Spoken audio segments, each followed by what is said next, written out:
الحمد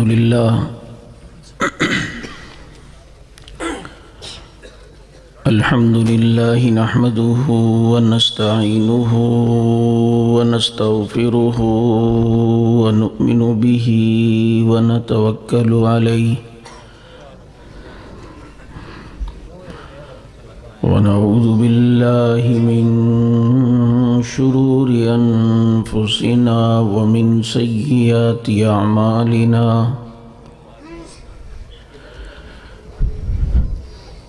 من يهدي الله فلا مضل له ومن يضلله فلا هادي له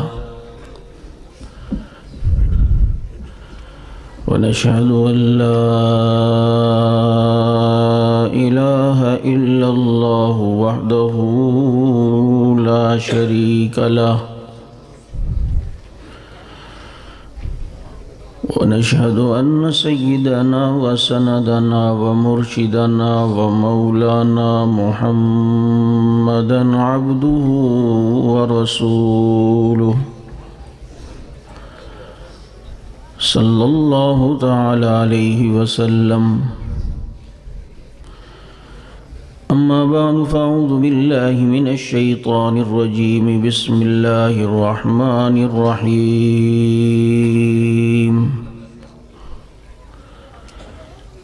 هو الذي أرسل رسوله بالهدى ودين الحق ليظهره على الدين كله وكفى بالله شهيدا.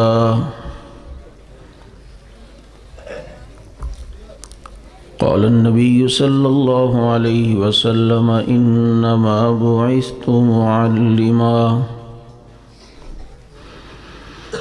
صدق الله وصدق رسوله النبي الكريم ونحن على ذلك لمن الشاهدين والشاكرين والحمد لله رب العالمين.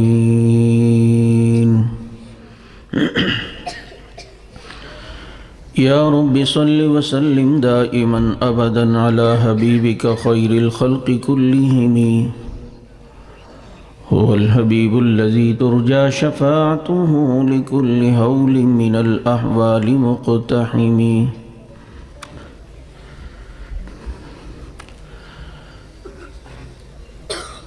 حسن یوسف دیکھ کر وہاں کٹی تھیں انگلیاں،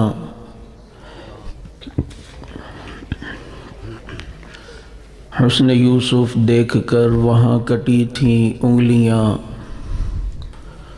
اور چاند کٹ گیا یہاں انگلی کو دیکھ کر.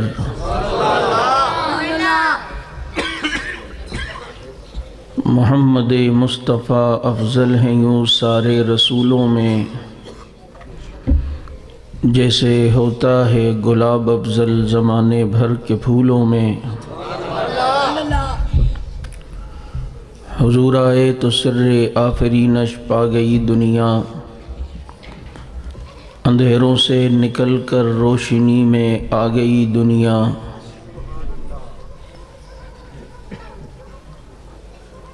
اور جسے صدیق کی صداقت کا اعتراف نہیں، وہ لاکھ سجدے کرے یہ گناہ معاف نہیں. دلوں میں بغض ابو بکر اور بدن پر حج کا لباس، تیرے نصیب کے چکر ہیں یہ طواف نہیں. مجھ میں اور تیرے دشمن میں یہ فرق ہے اے عمر، میں تیرے نام پہ مرتا ہوں وہ تیرے نام سے مرتا ہے. گر شرم و حیا پر کوئی دیوان لکھے گا، ہے مجھ کو یقین وہ سیرت عثمان لکھے گا. چمن چمن ہے کلی کلی ہے، وہ تیرا علی ہے وہ میرا علی ہے. حضرت معاویہ رضی اللہ عنہ کے لیے خطوط لکھ کر آقا کی جو ترجمانی کر چکا، اس سے منہ موڑ کر تو نادانی کر چکا. اور نیکیوں کو اپنی تو پانی کر چکا، مانتا نہیں زمیں پر تو اس کی حکومت، کئی بار سمندروں پہ جو حکمرانی کر چکا۔ اور حالات اس کے نشیب و فراز یہ آتے رہے تو میں نے ساتھیوں سے کہا کہ یہ سچ ہے کہ خطرہ اغیار بہت ہے، یہ سچ ہے کہ خطرہ اغیار بہت ہے، پر کیا کریں صحابہ سے پیار بہت ہے، کیونکہ صحابہ کے کھاتے لگ گیا جس کا خون، لا خوف علیہم ولا هم یحزنون۔ درود پاک۔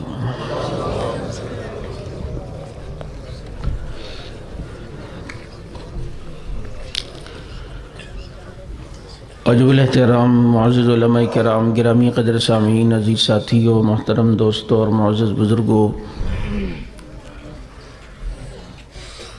سیرت النبی صلی اللہ علیہ وسلم کے نام سے معنون آج کا یہ پروگرام اپنے آخری مراحل کو طے کر رہا ہے۔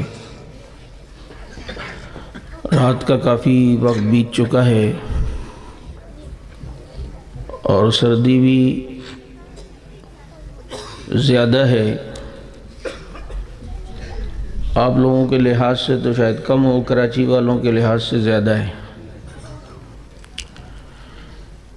اور اس سردی میں عشق محمد کی آگ کو گرما کر آپ یہاں بیٹھے ہیں۔ عطا اللہ شاہ بخاری رحمۃ اللہ علیہ اپنے حالات بیان کرتے ہوئے ایک دن کہنے لگے کہ مجھے برف کی ایک سل نیچے اور ایک اوپر رکھ کے بیچ میں لٹایا جاتا، تو کسی نے کہا حضرت سردی نہیں لگتی تھی؟ کہا کیوں نہیں لگتی تھی؟ سردی بہت لگتی، لیکن عشق محمد کی جو آگ میرے دل میں جل رہی تھی وہ ساری ٹھنڈ ختم کر دیتی تھی۔ تو میں بھی آپ حضرات کا زیادہ وقت نہیں لوں گا، جہاں تک آپ کا میں ذوق دیکھوں گا اور سبحان اللہ کی صدائیں دیکھوں گا اور اس میں جان دیکھوں گا تو اس وقت تک چلوں گا، ورنہ وآخر دعوانا ان الحمدللہ رب العالمین تو ہر مولوی کو آتا ہے۔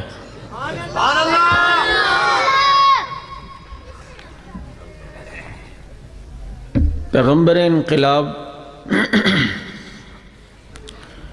آج کے اس جلسے کا عنوان ہے۔ مولانا آصف معاویہ سیال صاحب آپ کے سامنے اس عنوان پر گفتگو فرما چکے ہیں، اور جتنی لمبی بھی گفتگو ہو، جب یہ موضوع ہوتا ہے پیغمبر انقلاب تو ذہن میں ایک سوال آتا ہے، وہ کون سا انقلاب تھا جو پیغمبر لائے؟ کیا نبی کا انقلاب یہ تھا کہ بہترین سڑکیں بنوا لی، اونچی بلڈنگیں بنوا لی، نہریں کھدوا لی، پل بنوا لیے، سڑکیں بنوا لی؟ پیغمبر انقلاب کی عملی صورت کسی نے دیکھنی ہو تو وہ جماعت صحابہ ہے۔ آج جس کو ہم انقلاب سمجھ رہے ہیں وہ انقلاب نہیں ہے۔ بڑے فخر سے کہتے ہیں کہ جی پہلے ہمارے شہر کے اندر 2 ہسپتال ہوتے تھے، اب ماشاءاللہ سے 10 ہسپتال ہیں۔ تو یہ انقلاب اور ترقی ہے یا تنزلی ہے کہ بیماریاں عام ہوئی ہیں، حفظان صحت کے اصولوں کے مطابق تم نے خوراکوں کا انتظام نہیں کیا؟ بڑے فخر سے کہتے ہیں ہمارے شہر میں پہلے 1 پاگل خانہ تھا، اب جناب 5 پاگل خانے۔ لوگوں کو اتنا ڈپریشن میں رکھا اور اتنی ذہنی ٹینشنوں میں رکھا کہ پاگل زیادہ ہو رہے ہیں، ڈپریشن کے مریض زیادہ ہو رہے ہیں، لوگ خودکشیاں کر رہے ہیں۔ یہ انقلاب ہے؟ جناب پہلے ہمارے شہر میں 1 تھانہ تھا اور اب 15 تھانے ہم نے ماشاءاللہ ترقی کر کے بنا دیے ہیں، جرائم زیادہ ہوئے ہیں جبھی تو تھانے زیادہ ہوئے۔ کاش اس پیغمبر کے انقلاب کے نتیجے میں آنے والی جماعت کو پڑھتے کہ جن کے دور خلافت میں قاضی بیٹھے بیٹھے گھر چلا جاتا تھا، کوئی کیس نہیں آتا تھا۔ چوری ہو تو کوئی کیس آئے، ڈاکہ ہو تو کوئی کیس آئے، قتل ہو تو کوئی کیس آئے۔ اس پیغمبر نے تو ایسا انقلاب برپا کیا کہ مختصر سے وقت میں 23 سالہ دور میں جبکہ وقت بھی کم ملا، ایسا انقلاب برپا کیا کہ وَكُنْتُمْ عَلَى شَفَا حُفْرَةٍ مِّنَ النَّارِ، جو جہنم کے گڑھے تک، کنارے تک پہنچ گئے تھے، اولئک ھم الوارثون، انہیں جنت کا وارث بنایا۔ جن کو ایک علاقے کی حکمرانی نہیں آتی تھی، انہیں 65 لاکھ مربع میل کی حکمرانی سکھائی۔ جن کی اپنے کوئی نہیں سنتا تھا، ایسے انقلابی لوگ پیدا کیے کہ اب جنگل کے درندوں کو اعلان کرتے ہیں تو وہ بھی جنگل خالی کرتے ہیں۔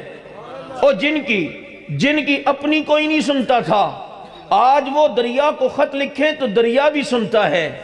اور جس کے روب اور جس کا اتنا روب نہیں تھا کہ وہ بکریوں کو سنبھال سکے، لیکن آج تھر تھراتی زمین پہ درہ مار کر یہ زمین کو کیوں تھامے جا رہا ہے؟ یہ آخر کس کی نگاہ کا اثر تھا؟ یہ کس کا فیض تھا؟ یہ کس کا انقلاب تھا؟ یہ کون تبدیلی لایا؟ جو ہلاک و عالم کس نے بنایا؟ گمراہوں کو ہدایت پہ کون لایا؟ جہنمیوں کو جنتی کس نے بنایا؟ یہ وہ لوگ کہ جن کی کوئی سنتے نہیں تھے، آج جانور بھی ان کے سنتے ہیں۔ یہ بجلی کا کڑکا تھا یا صوت ہادی، عرب کی زمین جس نے ساری ہلا دی۔ یہ وہ انقلاب اس صورت میں آیا کہ کہنے والے نے بے ساختہ کہا کہ کس نے ذروں کو ملایا، صحرا کر دیا، کس نے قطروں کو ملایا، دریا کر دیا، کس کی حکمت نے کیا، یتیموں کو در یتیم اور غلاموں کو زمانے بھر کا مولا کر دیا۔ خود نہ تھے جو راہ پہ، اوروں کے ہاتھی بن گئے، کیا نظر تھی جس نے مردوں کو مسیحا کر دیا۔ دلوں پہ انقلاب۔ اور اگر میری بات کی گہرائی سمجھ سکو تو سمجھنا، میں نے ایک جگہ کہا کہ نگاہ نبوت میں ایسی انقلابی تاثیر ہے کہ جس ایمان والے پہ پڑی اسے اتنا وزنی بنایا کہ بعد کے آنے والے سارے مسلمان ترازو کے ایک پلڑے میں رکھ دیے جائیں، جس ایمان والے پر نبی کی نگاہ پڑی اس کے وزن کا مقابلہ نہیں کر سکتے، کیونکہ نگاہ نبوت میں وہ تاثیر دیکھی، بدلتی ہزاروں کی تقدیر دیکھی۔ اور ایسا انقلاب صرف زمین میں نہیں آیا، آسمانوں پہ پہرے لگے۔ یہ جنات اوپر جا کر فرشتوں کی باتیں سن کے آتے اور کاہنوں کو بتاتے کہ اللہ نے یہ حکم دیا ہے فرشتوں کو، کل فلاں جگہ بارش ہوگی، کل فلاں جگہ ہوا چلے گی۔ یہ ان کو بتاتے، یہ آگے اپنے لوگوں کو بتاتے۔ دوسرے دن بارش ہو جاتی، ہوائیں چل جاتی، لوگ کہتے یہ تو بہت پہنچے ہوئے لوگ ہیں، یہ تو ہمارے واقعی دیوتا ہیں، یہ کاہن تو واقعی ہمارے بہت بڑے مسیحا ہیں، ان کو تو غیب کا علم ہے، یہ تو کل کے حالات جانتے ہیں۔ پتہ نہیں تھا کہ وہاں سے سن کے جنات ان کو بتاتے ہیں۔ لیکن آج یہ جنات آسمانوں پہ گئے، پہروں کو دیکھا، شہاب ثاقب ان پہ پڑھتے ہیں، واپس آئے، سرداروں کو کہا، کاہنوں کو کہا، دیوتاؤں کو کہا، انقلاب آ گیا ہے، تبدیلی آ گئی ہے، آسمانوں پہ تبدیلی آ گئی، آسمانوں میں انقلاب آ گیا۔ کہا وجہ کیا؟ گھومو پھرو جاؤ دیکھو انقلاب کس وجہ سے آیا۔ جنات دنیا میں پھیلے، جو ٹیم مکہ میں پہنچی، میرے نبی کو قرآن پڑھتا دیکھا، سمجھ گئے یہی وہ شخصیت ہے، یہی وہ ذات ہے کہ جس کی وجہ سے انقلاب زمین پہ نہیں بلکہ زمین کے ساتھ ساتھ آسمانوں پہ بھی آیا ہے۔ اور ایسا انقلاب لوگ کچھ کرتے ہیں تب ان کے انقلاب کی پیشن گوئی ہوتی ہے کہ یہ ہونے والا ہے، لگتا ہے یہ بندہ آگے جا کے یہ کام کرے گا، لگتا ہے آگے جا کے بندہ یہ کام کرے گا، لیکن میرا نبی ابھی دنیا میں آیا نہیں، میرے نبی کے انقلاب کی باتیں نبی کے آنے سے بہت پہلے ہیں۔ ویسے تو ہر نبی کی زبان پہ میرے نبی کا تذکرہ تھا، ہر نبی کی زبان پر میرے نبی کا نام تھا، ہر نبی کے زبان پر میرے نبی کی باتیں تھی۔ اب میرے نبی کے انقلاب کے تذکرے بھی ہیں۔ کیسے؟ بخت نصر ایک بہت بڑا کافر بادشاہ گزرا ہے۔ دنیا میں 4 بادشاہوں نے بڑی حکومتیں کی، جن میں 2 مسلمان تھے اور 2 کافر تھے۔ مسلمان حضرت سلیمان علیہ السلام، حضرت ذوالقرنین دنیا کے حاکم بنے۔ کفار میں ایک نمرود اور ایک جو ہے وہ بخت نصر۔ ایک دن بخت نصر نے خواب دیکھا، صبح کو پریشان ہو کر اپنے دربار میں آیا، سارے درباریوں کو جمع کیا اور جمع کر کے کہا میں نے خواب دیکھا ہے، مجھے اس کی تعبیر بتاؤ۔ انہوں نے کہا سردار بادشاہ جی آپ جو ہیں خواب بتائیں، ہم آپ کو اس کی تعبیر بتائیں گے۔ بخت نصر نے کہا مصیبت یہ ہے کہ خواب میں بھول چکا ہوں، خواب بھی تم نے بتانا ہے، تعبیر بھی تم نے بتانی ہے۔ اس سیٹ پہ بیٹھ کر ایسی پھرکی گھوم ہی جاتی ہے، ایسے ایسے سوالات اور ایسی ایسی ڈیمانڈیں ہوتی ہیں۔ پھر انہوں نے کہا کچھ تو رحم کرو، خواب تو بتاؤ، خواب بھی ہم بتائیں تعبیر بھی۔